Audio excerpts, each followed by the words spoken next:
It's 8:30 right now. It's something few parents can imagine, finding out your young child is diagnosed with inoperable brain cancer.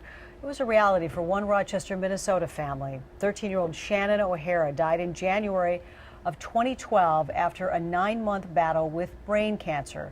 Well, now the blog her parents started to keep her in touch with friends and family and supporters is the inspiration of a new book. It is called Determined to Matter. And joining us this morning is Shannon's mom and the author of the book, Jen O'Hara. Nice to have you here. Thanks, Alex. Well, now, your blog started just days after she was diagnosed with this inoperable brain cancer. What made you decide to blog at that point? You would think you have so many things to think about and coordinate with doctor's appointments. Why did you decide to do that? Well, my husband Dan and I are both from large families, and just the sheer fact of having to keep all of those people in touch with us and informed in what was going on with Shannon. We didn't want to be sending emails every night and responding and having them back and forth, and so we decided to start writing a blog, and we literally set it up from the Wi-Fi at the Mayo Clinic as we were waiting for one of Shannon's appointments, and all of a sudden we had this forum to communicate with all our family and friends. I thought it was pretty interesting. You said that the day that she was diagnosed, she decided just to kind of keep going forward.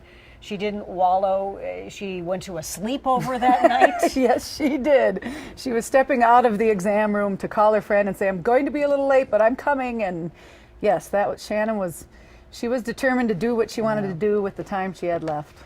This is also surprising. She loved golf, she loved hockey, and she continued even to play well into after her diagnosis while she was going through treatment. How hard must that have been for her, especially since she was nauseated so often? You know, she, again, wanted to make the most of that time that she had, and she wanted to be with her friends, and she wanted to be as normal as she could in the time that she had left, and the things that she loved to do were her friends and school and her sports, and she did everything she could. I mean, some days she didn't feel very good out there, but she went to golf practice or she went to hockey, and she just kept going.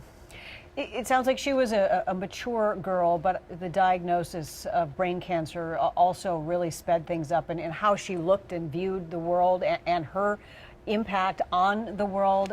She felt that it was really important that she matter, her life. Definitely. I mean, we had conversations. We joke about going to a sleepover and playing hockey, but there were conversations about what she wanted and what she didn't want. And she did want her life to matter, and she did want to make a difference in the research and hope that the doctors could learn something from her case. Now, after she died, you created the Shannon O'Hara Foundation. So what are you doing with this foundation? The foundation has a couple of goals. One is to support brain tumor research at the 2 facilities where Shannon was treated, which is the Mayo Clinic in Rochester and also at St. Jude Children's Research Hospital in Memphis. And our second goal is to help out local youth in our hometown of Rochester, and we gave away our first 2 scholarships to 2 graduating seniors involved in youth hockey to help them fund their college educations. What would you like to see your daughter's legacy be? I mean, obviously this is an important thing you're doing with St. Jude's and reaching out to other kids, but is there something that you talked about with your daughter in some of those quiet moments that you wanted to project out there about her life?